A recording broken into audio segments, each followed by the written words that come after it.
Last time हम लोगों ने सेट्स रिलेशंस के रिलेटेड क्वेश्चंस किए थे हमने, और कुछ ग्राफ्स के भी किए थे। तो हम लोग फंक्शंस के चैप्टर में ग्राफ्स का भी इस्तेमाल करके हम लोग कुछ प्रैक्टिस करेंगे और देखते हैं कि किस तरीके से हम लोग जेई मेंस के लायक अच्छे क्वेश्चंस हम लोग प्रैक्टिस करते हैं। ठीक है, तो आप देखो ये question 2 greater than x plus cos x, इसके 1 into 1 मेनी वन के बारे में बात करनी है।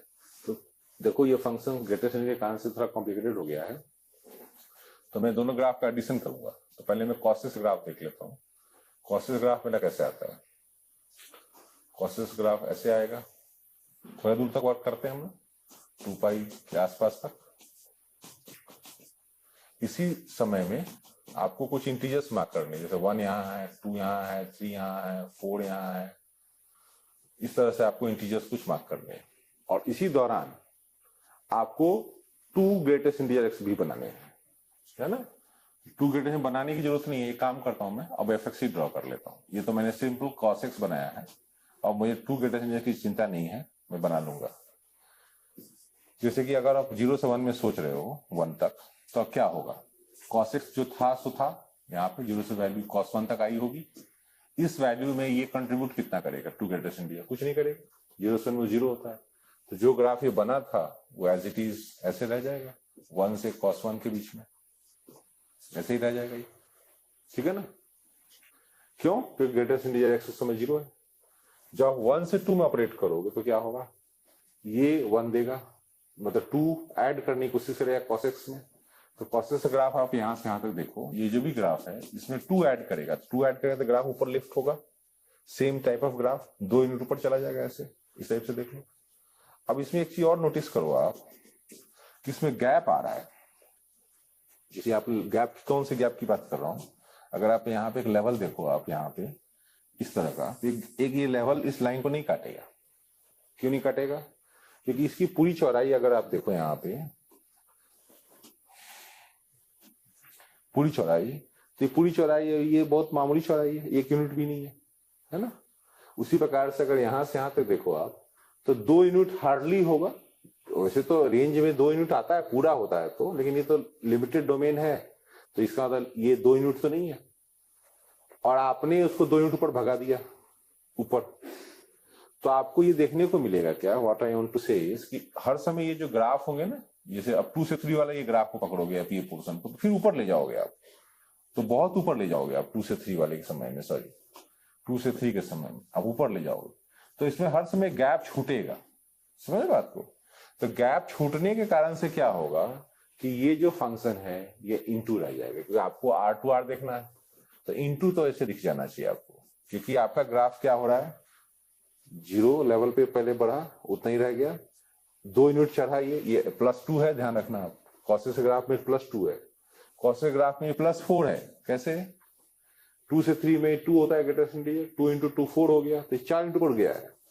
अभी छोटे छोटे कंपोनेंट्स अगर 4-4 यूनिट ऊपर जाएंगे तो गैप छोड़ेंगे, और तुम कहोगे बाद में क्या होगा? बाद में तो और बढ़ते जाएंगे ग्राफ, ये तो इंटीजर्स और बढ़ते जाएंगे आगे की तरफ ऐसे, तो गैप लेवल्स छूटेंगे, इस कारण से ये फंक्शन इनटू है।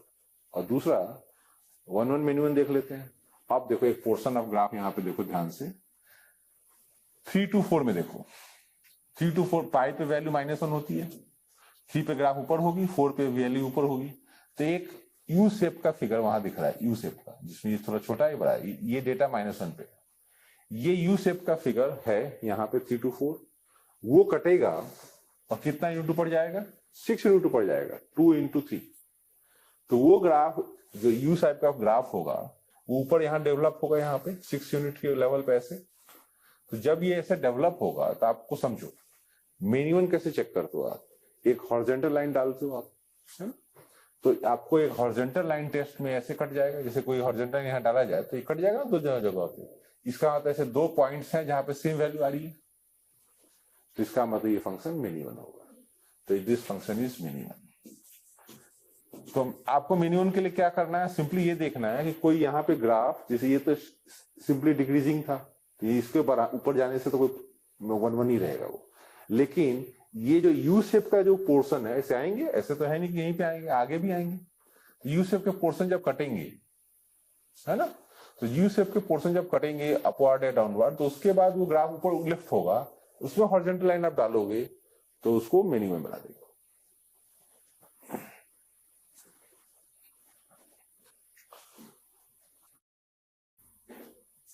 तो यहाँ पे फंक्शन में दो सेट दिया हुआ है, ए और बी, ठीक है, डोमेन और codomain. Number of minimum function पूछ रहे हैं, ठीक है, जिसमें एक खास कंडीशन दिया हुआ है कि one should always belonging to F A. F A का मतलब क्या होता है? Range. F A means range, मतलब one should lie in the range. ये इस कंडीशन का मतलब हुआ। एफ के रेंज में वन होना चाहिए, मतलब वन आउटपुट में आना चाहिए, ठीक है, ये स्पेशल कंडीशन है अलग से। और तो आपको नंबर ऑफ मिनिमम फंक्शन चाहिए, तो मिनिमम और वन जोड़ के टोटल नंबर ऑफ फंक्शन आप निकाल सकते हो। और अगर हम लोग मान लो इस कंडीशन को भी छोड़ दें, लीव दिस कंडीशन, जनरल बात करें, तो नंबर ऑफ मिनिमम फंक्शंस कैसे निकलते हैं बताओ? टोटल नंबर ऑफ फंक्शन ले लेते हो आप, है ना, minus number of one function करते हो, ये करते हो। अगर ये कंडीशन नहीं होता तो क्या करते हैं, पहले वो देख लेते हैं। तो टोटल नंबर ऑफ फंक्शंस कैसे होते हैं? इधर आपके पास कितने डेटा है? 4 डेटा है, और इधर भी आपके पास 4 डेटा है ना। तो नंबर ऑफ फंक्शंस क्या हो जाएंगे? 4 के पावर 4, है ना। मतलब कैसे होता है? जैसे इस डेटा को हमने यहाँ लिंक किया, या वहां लिंक किया, या वहां लिंक किया, या वहां लिंक किया, 4 पॉइंट्स हैं यहाँ पे। तो हर डेटा को हम 4 तरीके से लिंक कर सकते हैं। तो 4 गुना 4 गुना 4 करोगे तो 4 का पावर 4 हो गया, ये जनरल हो गया। और वन फंक्शंस के लिए क्या करना पड़ेगा? अब 4 डेटा है, 4 अलग अलग जाने से ही वन बनेगा, इसका मतलब नंबर ऑफ वन फंक्शन बन जाएंगे 4 फैक्टोरियल, ठीक है। ये तो हो गया आपका डेटा। लेकिन अब आपका मिनिमम तो स्पेशल टाइप का है भाई। आपका मिनिमम ऐसा है जिसमें 1 को आउटपुट देना चाहिए हमेशा, है ना। इसका मतलब हम ऐसा करते हैं, उल्टा करते हैं, कॉम्प्लीमेंट्री अप्रोच, माइनस कर देते हैं वो functions, such minimum functions which do not have 1 in the range। मतलब अब क्या किया हमने? हमें तो 1 रेंज में लेना था, लेकिन हम जब अपने मिनिमम फंक्शंस जो रिक्वायर्ड है निकालना चाहते हैं तो वो तो निकल चुका था अगर सिंपल मिनिमम निकालना है। लेकिन आपके केस में क्या हुआ है कि आपको 1 रेंज में लाना है, ठीक है ना। तो अब वैसे मिनिमम फंक्शंस होंगे दुनिया में जो 1 रेंज में नहीं लाते होंगे, तो उनको डिडक्ट कर देते हैं, उनको माइनस कर देते हैं। तो वो पता लगाते हैं कैसे होगा। 1 रेंज में अगर सपोज करो नहीं आना है तो क्या होगा इस केस में?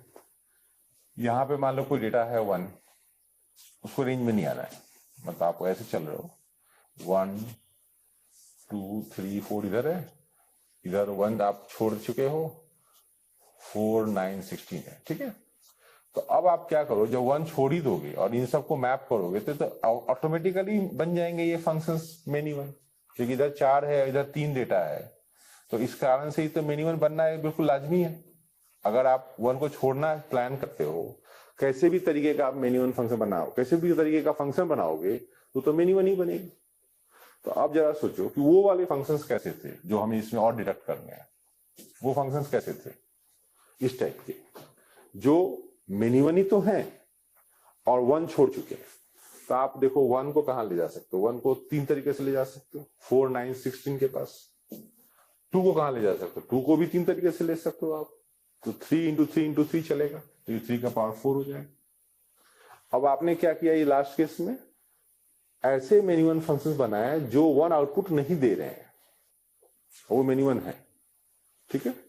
तो इसको आप माइनस करके देख लो। तो 2 का पावर 8 हो गया ये, तो 2 का पावर 8 कितना होता है? 256 माइनस 24 माइनस 81। इसको निकाल के देख लो कितना आ रहा है। तो ये आपका 151 आ रहा हो, ठीक है, जिससे बताऊं। तो यहाँ पे थोड़ा सा इंटरेस्टिंग क्वेश्चन बना दिया इन्होंने कि एक खास तरीके का मिनिमम इनको चाहिए। बट पहले तो आपको ये समझना चाहिए फंक्शंस कैसे बनते हैं, 1 फंक्शंस कैसे बनते हैं। यहाँ पे एक सुविधा ये हो गई थी हमारे पास, यहाँ डेटा दोनों तरफ 4 डेटा ही था।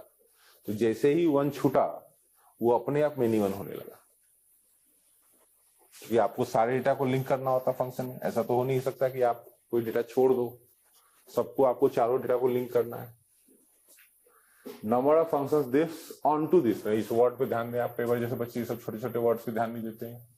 1 से 20 से 1 से 20 जाना है, और ऑन टू का मतलब सारा आउटपुट 1 to 20 कवर करना है। सच दैट एफ के is a multiple of 3 whenever के इज ए मल्टीपल ऑफ 4। तो भाई ये इनपुट की बात कर रहे हैं, तो के मल्टीपल ऑफ 4 कौन कौन से हैं? 4, 8 से लेकर आप 20 तक गिन लो। ये 5 डेटा है ना, 5 डेटा है। और रिजल्ट की बात कर रहे हैं लोग कि एफ के इज ए मल्टीपल ऑफ 3। इसके बाद एफ के कैसी बात चल रही है इस वक्त? एफ के कैसी बात चल रही है इस वक्त? बात चलेगी इसको या तो 3 होना चाहिए, 6 होना चाहिए, टिल 18 तक जा सकते हो आप 20 के केस में। तो ये कितना डेटा है? 6 डेटा है। ठीक है, तो आप ये कह रहे हैं कि आप फंक्शंस को जब मैप करोगे आप यहां से वहां लिख करके, तो मान लीजिए पहले 4, 8 को ही लिख लें हम लोग, इन सबको 20 तक, अब बाकी रिमेनिंग फिर शुरू करेंगे हम लोग 1, 2, 3, 4 जितने होंगे रिमेनिंग। ओके, इधर की तरफ जो हमारा प्लान ये था कि आपको इनकी करस्पॉन्डिंग आउटपुट आपको क्या देना है? 3, 6 से लेकर 18 तक देना है, मतलब इन्हीं में से आपको आउटपुट देना है, इनको आगे नहीं जाना है। मान लो यहाँ पे 1, 2, 4 ये सब नंबर्स होंगे, उधर नहीं जाना है, इनको इधर ही जाना है, इसमें मैपिंग करने। तो पहले ही देख लेते हैं। अब देखो ऑन टू का मतलब ये होगा कि आपको भी ये 20 डेटा, उस 20 डेटा को कवर करने के लिए सब में एक एक डेटा ही मैप होगा। दैट मीन्स डेटा के कारण से ये फंक्शन 1, 1 भी होगा। क्यों?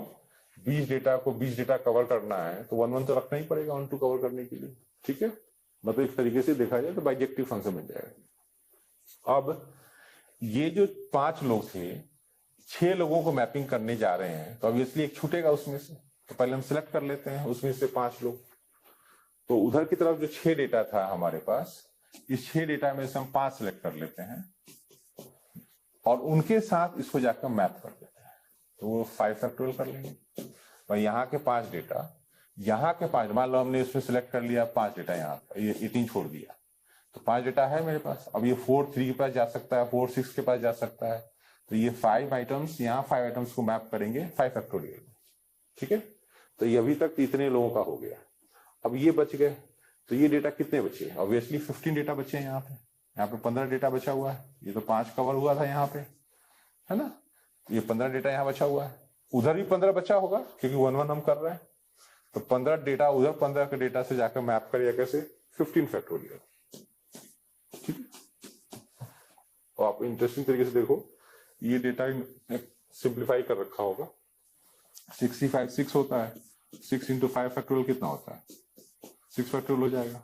तो 6 फैक्टोरियल इंटू 15 फैक्टोरियल हमारा आंसर हो जाएगा, क्योंकि ये।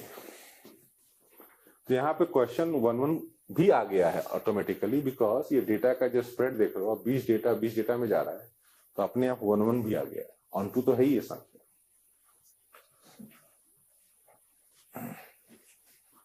The fundamental period of the function is, तो let's see कि इसको हम लोग क्या फ्रैक्शनल पार्ट में कन्वर्ट कर सकते हैं क्या? कि फ्रैक्शनल पार्ट का हम लोग पीरियड जानते हैं, जिसको फ्रैक्शनल पार्ट में कैसे कन्वर्ट करेंगे? आप समझते हो कि ग्रेटेस्ट इंटीजर x जो है उसको अगर x में से हम लोग सब्सट्रैक्ट करेंगे तो फ्रैक्शनल पार्ट x बन जाता है ना। तो यहाँ पे ये देख रहे हो नंबर, ये 3x, उसको हम x करके 3 टुकड़ा कर देंगे, राइट। तो मैं इसको अरेंज करता हूँ थोड़ा। fx is equal to 3x करेंगे ना, तो एक x मैं यहां लिखूंगा, x plus greatest integer x। ऐसे ये देखो तो कैसा हुआ, -x वहां से लिया मैंने और प्लस ग्रेटेस्ट इंटीजर x ये आ गया। इसी प्रकार से मैं इनको साथ भी करूंगा, x प्लस 1/3 के साथ भी करूंगा ऐसे ही, माइनस x प्लस 1/3। ठीक है, मैं इसको फ्रैक्शनल पार्ट में कन्वर्ट कर रहा हूं, और plus x plus 2/3 minus x plus 2/3। ठीक है,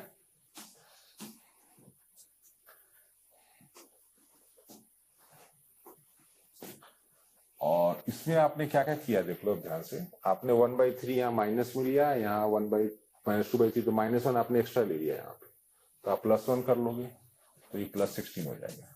आप पूरा चेक करो, तो ये फ्रैक्शनल पार्ट में कन्वर्ट हो जाएगा, माइनस में फ्रैक्शनल पार्ट x, ये फ्रैक्शनल पार्ट x प्लस 1/3 हो जाएगा और ये फ्रैक्शनल पार्ट x प्लस 2/3 हो जाएगा। आप दूसरी तरीके से भी कर सकते हो, जैसे इसको तुम लिख सकते हो x plus 1/3 minus fractional part x plus 1/3, इस तरह से भी आप इनको लिख सकते हो सब, तो उसके हिसाब से ये आ जाएगा। और प्लस 16 आ रहा है, 16 इसलिए आया क्योंकि देखो यहाँ पे एक्स्ट्रा हमने लिया 1/3 और 2/3 नेगेटिव में, तो प्लस 6 जोड़ना पड़ा। ठीक है, तो आप इस माइनस साइन पे ध्यान मत दो, माइनस साइन तो कॉमन ले लो चाहो तो ऐसे और ऐसे लिख लो। ठीक है, अब आमतौर पे जो हम लोग ऐसे फंक्शंस का जब सम देखते हैं तो हम लोग का जो बेसिक कॉन्सेप्ट ये होता है कि हम सभी फंक्शंस का पीरियड निकालते हैं इंडिविजुअली। इसका पीरियड 1 है, इसका पीरियड 1 है, इसका पीरियड 1 है, और आमतौर पे जो पढ़ाई होती है उसमें इन सभी पीरियड्स का हम एलसीएम निकालते हैं। ठीक है, तो एलसीएम यहाँ 1 आ रहा है, दैट मीन्स कि 1 इज अ पीरियड, मतलब अगर टाइम पीरियड टी बोलता हूं मैं, तो T equal to 1 is a possible period. But एक एस्पेक्ट और आपने सीखा होगा जब फंक्शन का चैप्टर पढ़ा होगा तो, कि कभी कभी इसमें एक्स में स्मॉलर कॉन्स्टेंट्स के एडिशन से ये फंक्शंस आपस में स्विच करते हैं, मतलब इंटरचेंज करते हैं। तो इंटरचेंजेबिलिटी फ्रैक्शनल पार्ट फंक्शंस में यहाँ पे दिख रहा है हम लोगों को। कैसे? जैसे एक्स की जगह पे मैं x प्लस 1/3 डालूं तो ये फंक्शन ऐसा बन जाएगा। तो अगर हम लोग ऐसा कुछ कोशिश करें जिससे ये फंक्शन आपस में ही गोल गोल घूम के वापस आ जाए with the help of a smaller constant, इससे छोटा, 1 तो दिख रहा है कि 1 इसका पीरियड है, लेकिन उससे छोटा हो सकता है क्योंकि हम लोग फंडामेंटल पीरियड के चक्कर में स्मॉलेस्ट ढूंढ रहे हैं। तो आई विल सजेस्ट कि इसमें आप x प्लस 1/3 ट्राई करो और एक बार ऑब्जर्व करो कि क्या ये फंक्शन वापस आ रहा है क्या। देखो, ये फ्रैक्शनल पार्ट x प्लस 1/3 हो गया, इसमें 1/3 जोड़ा तो x प्लस 2/3 हो गया, राइट, और इसमें आपने जोड़ा 1/3 तो x प्लस 1 आ गया। थोड़ी देर के लिए आपको लगेगा कि ये नंबर डिफरेंट है कंपेयर टू दिस, बट ऐसा नहीं है। आपको पता है कि फ्रैक्शनल पार्ट x प्लस 1 जो है वो तो फ्रैक्शनल पार्ट x के बराबर ही है ना।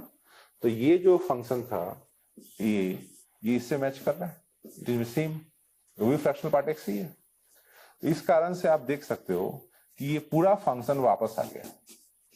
ठीक है, तो यहाँ पे इंटरचेंजेबिलिटी है आपस में, with the help of a smaller constant आपका फंक्शन आपस में स्विच करके वो एक क्लस्टर ऑफ फंक्शंस ऐसे हैं जो वापस आ गए हैं और उसी फॉर्म को रिप्रेजेंट कर पा रहे हैं।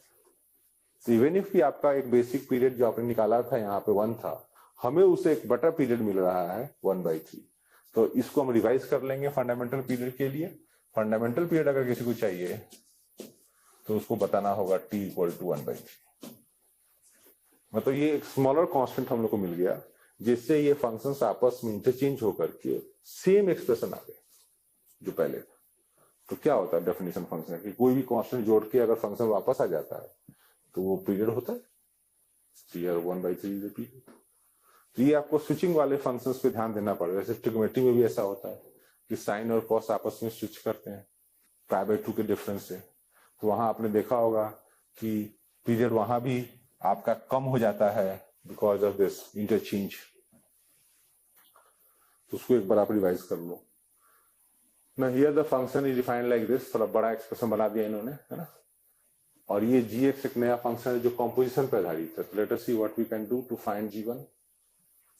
तो पहले हम fx को सिंप्लीफाई करेंगे, तो मैं इस 2 को क्या करूंगा, अंदर मल्टीप्लाई कर देता हूं। ठीक है, तो fx कितना दिख रहा है हम लोग को, 2 minus x power 25, 2 plus x power 25 whole raise power 1/50। ठीक है, ये हो गया 4 माइनस x पावर 50 पावर 1/50। ठीक है, fx। नाउ ये जो फंक्शन का स्टाइल है ना, ये वाला मैं आपको बता देता हूँ एक style, fx is equal to a minus x power n power 1/n। ये फंक्शन जो होते हैं ये अपने इनवर्स से मैच करते हैं, fx matches with its inverse. ये मैं कैसे कह रहा हूं, ये मैं कैसे कह रहा हूं, क्योंकि आप इसमें देखोगे जब फंक्शन के अंदर वापस इसमें जब कंपोज करते हो तो आपको देखने को मिलेगा कि वापस x आ रहा है। f के अंदर fx डाल के देखो तो आपको ये x आ रहा है, ये क्वांटिटी। तो वो फंक्शन इनवॉल्यूटिव है, वो अपना ही इनवर्स है ना। तो फंक्शन का अच्छा खुद भी निकालो y डाल करके, आप इसमें मान लो इसको y मान लो, इसका x सॉल्व करोगे तो यही फंक्शन आएगा वापस। तो वैसे देख लो, या एफ को कंपोज करके देख लो, तो यहाँ फंक्शन एफ इनवर्स से मैच कर रहा है और F of F x cancel होकर एक्स हो जा रहा है, ये बात आप पता लगा लो। तो यहाँ पे वही हो रहा है, इसी को इन्होंने यहाँ यूज किया हुआ है एज अ क्वांटिटी, जिसमें A4 है और N50 है। तो ये आपको ध्यान रखना चाहिए, ऐसे अगर कभी आता है तो आप क्विकली आप ये समझ लो कि ये जो एफ ऑफ एफ एक्स बार बार दिख रहा है ये सब एक्स बनने वाला है। दैट मीन्स कि जी एक्स आपका जो है ये तो एफ एक्स एफ एक्स बन जाएगा एक्स, तो ये बन गया एफ एक्स और ये भी बन गया एक्स, तो आपका जी एक्स बहुत सिंप्लीफाई हो गया, एफ एक्स प्लस एक्स आ गया। अब आपको ग्रेटेस्ट इंटीजर लेस देन और इक्वल टू G1 चाहिए, तो एक बार G1 निकालते हैं। G1 इज F1 प्लस 1, ठीक है, और इसका ग्रेटेस्ट इंटीजर भी चाहिए आपको, तो ये F1 प्लस 1 का ग्रेटेस्ट इंटीजर आएगा। अब F1 आपने कितना निकाला वो देख लो आप, F1 यहां डाल के निकालो आप, F1 कितना आ रहा है, F1 आ रहा है 3 के पावर 1/50, राइट। तो ये एक नंबर है जो इंटीजर नहीं है, इसमें से हम चाहें तो F1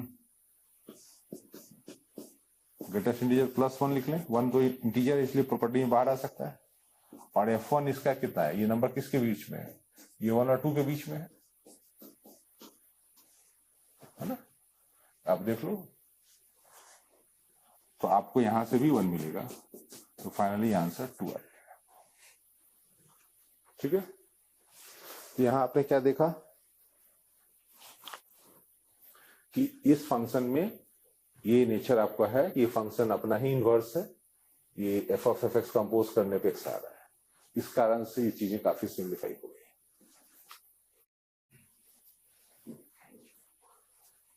यहाँ भी एक इनवर्स रिलेटेड क्वेश्चन है, बट इसमें कुछ एरिया की बात कर रहे हैं ये लोग। एक फंक्शन लीनियर फंक्शन दिया हुआ, उसके इनवर्स के साथ एरिया लेना है। Let us draw it quickly draw कर सकते हो आप। बी कैसा है,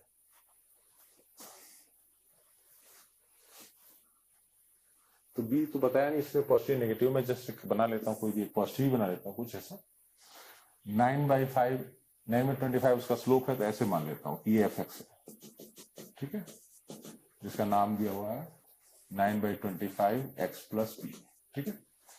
अब आप कैसे करते हो, आप इनवर्स इसको y equal to x line को रिफ्लेक्ट करते हो, तो y equal to x line इसको यहाँ इंटरसेक्ट करेगा, क्योंकि इसका स्लोप ज्यादा है y इक्वल टू एक्स का इससे, और इनवर्स इसको रिफ्लेक्ट करोगे, तो क्या होगा, यहां से ही एक इंटरसेक्शन होते हुए ग्राफ जाएगा। ऐसा आपने सीखा होगा कि फंक्शन और फंक्शन का inverse y equal to x line पे इंटरसेक्ट करते हैं यहाँ पे। तो आपका ये ग्राफ जो है same type of area generate कर रहा है, जो एरिया आपका यहाँ पे आया है वही एरिया आपको यहाँ पे भी आया है, ठीक है ना। तो आप दोनों ट्रायंगल्स को स्टडी करो y इक्वल टू एक्स के सहारे, और उससे आपका एरिया कवर करो। तो ये लेवल कितना बताओ, 0 डाल करके इसकी वैल्यू b आ रही है, और इंटरसेक्शन पॉइंट निकालना पड़ेगा। तो इंटरसेक्शन पॉइंट में एफ और एफ इनवर्स निकालने की जरूरत नहीं है, आप y इक्वल टू एक्स के साथ सॉल्व कर लो। तो 9/25 x plus b is equal to y को x के बराबर होना है, तो इसको x के बराबर लिख लो, जिससे x कितना निकल गया, उधर जाओ 16/25, तो 25/16 डी आ गया, ठीक है ना, x की वैल्यू। तो इसका मतलब यहाँ का कोऑर्डिनेट मिल गया आपको 25/16 b, 25/16 b, ऑलराइट, वो b है 16, 25/16। तो इसका मतलब ये हुआ कि मैं ऊपर वाले ट्रायंगल का हाइट और बेस देख करके हम निकाल लूंगा। तो ये तो हाइट हो जाएगा 25/16, और बेस लेंथ कितना हो जाएगा उसका, बेस लेंथ हो जाएगा b, और उसको डबल कर दूंगा, तो area is equal to 2 times ऊपर वाले ट्रायंगल का एरिया, हाफ।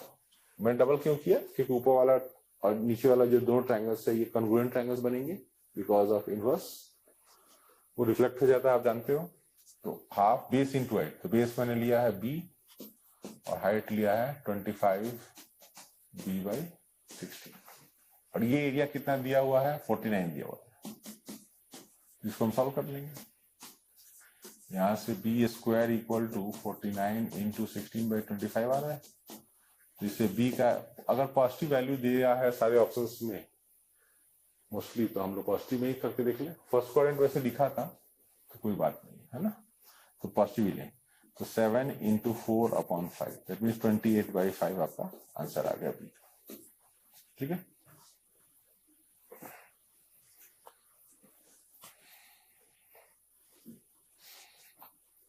ना एक ये क्वेश्चन हम लोग करते हैं, ये बहुत पुराना क्वेश्चन है जेईई एडवांस का, और जिसमें इनवर्स के कॉन्सेप्ट के बारे में बात की गई है कि कोई फंक्शन जैसे वर्क कर रहा है x to y सेट में, और आमतौर पे इन्वर्टेबल नहीं है।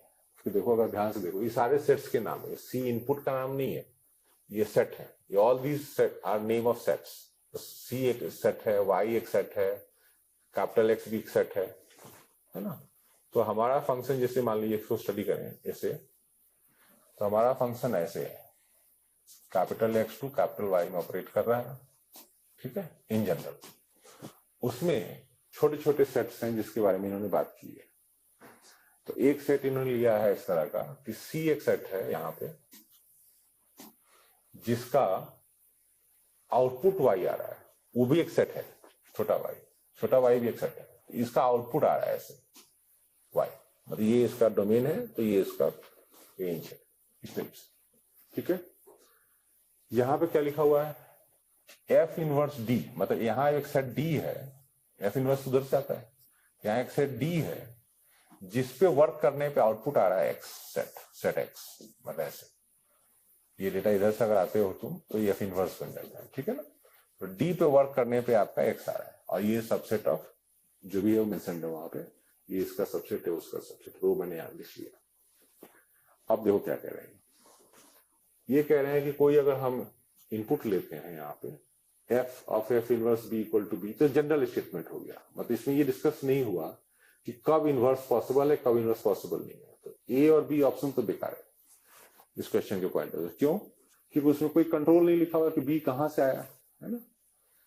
तो हम लोग इसमें क्या करेंगे कि ये सी और डी पे वर्क करेंगे, इन्हीं में कुछ दम है। अब देखो ये क्या करें, बी जो सेट है वाई से आ रहा है, मतलब आपको यहां से बी आ रहा है, यहां से कोई सेट है जो यहां से आ रहा है और सबसेट उसका, और वो कैंसिल करना चाह रहा है with the help of a law f of f inverse equal to, generally आप जानते ही हो कि एफ इनवर्स ऑफ एफ जो है एक्स होता है, एफ ऑफ एफ इनवर्स भी एक्स होता है, लेकिन ये कब होता है, जब इन्वर्टेबल फंक्शन होता और डोमेन वगैरह के अंदर, है ना। अब यहां एक प्रॉब्लम आई है कि फंक्शन पूरी तरह से इन्वर्टेबल नहीं है, जैसे नहीं होता, जैसे कोई फंक्शन जैसे कि मान लो ऐसे होता है और ये फंक्शन इन्वर्टेबल नहीं होता बिकॉज मेनी वन, लेकिन लोग उसको क्या करते हैं, काट देते हैं डोमेन, और यहां से स्टार्ट करते हैं, तो ये 1 1 बना लेते हैं और इसके हिसाब से इन्वर्टेबल बना लेते हैं, इसको रिजेक्ट कर देते हैं। उस टाइप का माहौल है कि आपका फंक्शन पूरे डोमेन में इन्वर्टेबल नहीं है, क्योंकि देखो स्मॉल सेट इन्होंने डी यूज किया हुआ है और उतने दूर में इन्वर्जन लागू कर रहा है। तो इसका मतलब ये हुआ कि आपका ये जो कंट्रोल है कि बी वाई से आया था, तो यहां से इन्वर्जन पॉसिबल नहीं है, क्योंकि ये तो पहले इन्वर्स करने के लिए कहेगा, तो इधर से पॉसिबल नहीं है अकॉर्डिंग टू द इंस्ट्रक्शंस। तो डी ऑप्शन पे आ जाओ। ये कह रहा है कि एक सबसेट ऑफ एक्स लूंगा, मतलब यहां पे ए लूंगा, और फिर उसके बाद एफ ए निकालूंगा, मतलब इसका आउटपुट निकालूंगा यहाँ पे एफ ए, ठीक है, और फिर वापस एफ इनवर्स करूंगा, तो मैं वापस यहीं भी आ जाऊंगा, समझ बात को। तो यहाँ पे पॉसिबल है, इसलिए ये ऑप्शन ठीक है। तो इस तरह का इसमें ये नंबर्स जो देख रहे हो आप, ए बी एक्स ये सब सेट्स हैं, और एफ ए जो लिखा हुआ है वो रेंज है उसका, मतलब वो अगर सेट इतना ले रहा है तो इतना उसका रेंज है, फिर वहां से हम लोग वापस आना चाहते हैं, तो यहाँ पे अलाउड है इन्वर्स होना, इसलिए डी ऑप्शन सही है।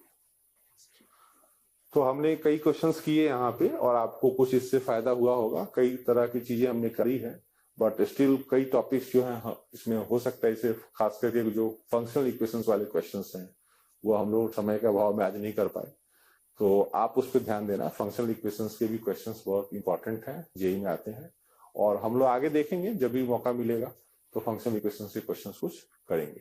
तब तक आप अच्छे से प्रैक्टिस करो, हाथ चलाओ, टाइम स्पेंड करो मैथ्स के अंदर, और तब जाकर के आपका मेंस में अच्छा स्कोर आने का स्कोप है। All the best, thank you.